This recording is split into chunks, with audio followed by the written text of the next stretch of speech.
Naitakarkan sun pushiyan. She's a kanara, she's a shirkamang. Tangram gunera la shi panong lir. Temayam gunera naya in yakam. I like the Northeast a lot.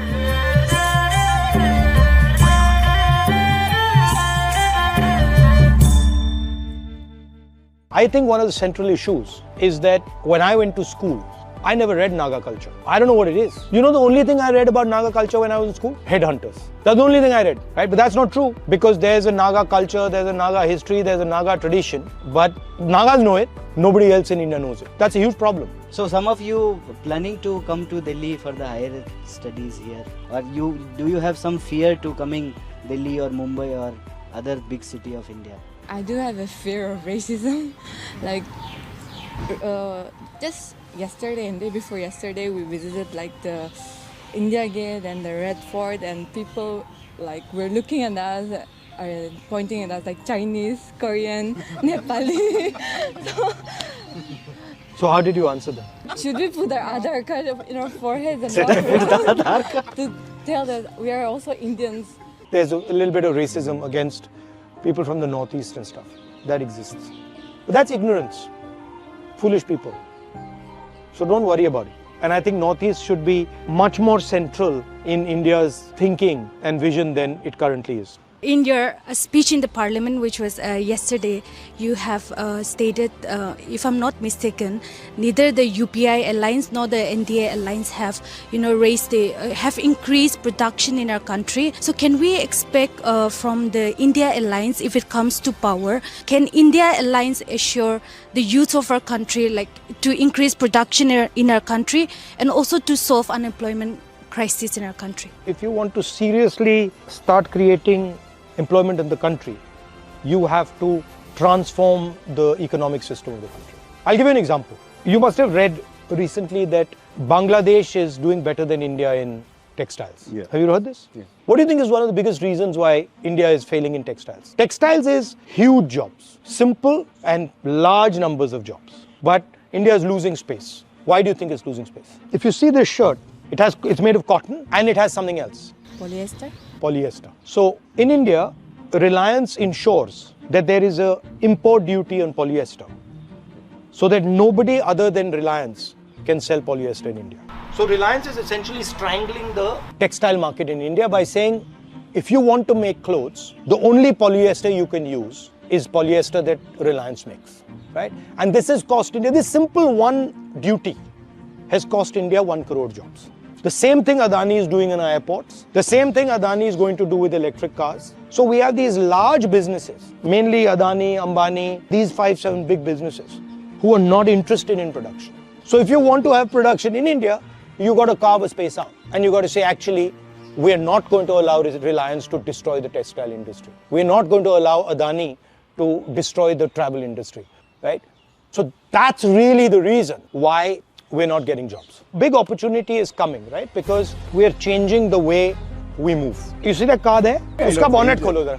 When you have an accident, this is what kills you, right? And the reason it kills you is that this thing, when it gets hit by something, has massive energy going backwards. So the entire car is designed to hold this engine in place and to stop the engine from flying into you and killing you. Yeah. I mean, why is this? They're teaching you all these fancy things. They're not teaching the most basic thing. There is an explosion taking place inside this engine every time you start it. Oh. Right? So if you start it, start karo. This. Now this is sounding not very loud, but actually this is a 4-cylinder engine. There are 4 cylinders.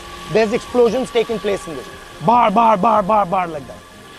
This needs to be 300 kilos to control the explosion. Okay? Now, how does this run? The fuel. Fuel tank. Yeah. So here, there is another thing in the back. Yeah. Fuel. Which is also an explosive, right? Because if you don't separate that from the guys in the car and you have an impact, then they're going to either die with this or they're going to die with that. So the entire car is designed to make sure that these two things don't kill the passengers. Now, what happens when you have an electric motor? This centralized power suddenly becomes decentralized, right? Now you have one motor here, one motor there, one motor there and one motor there. When you have an accident, what happens? Nothing happens. Nothing happens. So what you've done is you've decentralized the engine. And because you've decentralized the engine, you've completely reshaped the car. And you don't need metals. The amount of metal that will be used will drop completely. The structure will completely change. If you've noticed an electric car, there's no protection in the middle. The battery itself becomes the protection. What is actually happening is decentralization of power, right? That's exactly what a robot is. A robot is this divided into thousands. One motor here, 5 motors here, 5 motors here. And what is going to be the structure around where that is going to take place? It's going to be the battery, it's going to be the motor. And later when you have autonomous cars and autonomous drones and autonomous everything, what else do you need? You use your eyes to guide the car. Yeah. Now the car is going to develop eyes, which is autonomous driving. So what is happening is they're taking away control from you and giving control to this. So these are the technologies that now are going to become critical. That's what my speech was about. Yeah. So then the question is, okay, where does India fit into all this? That now we're going to move differently, right?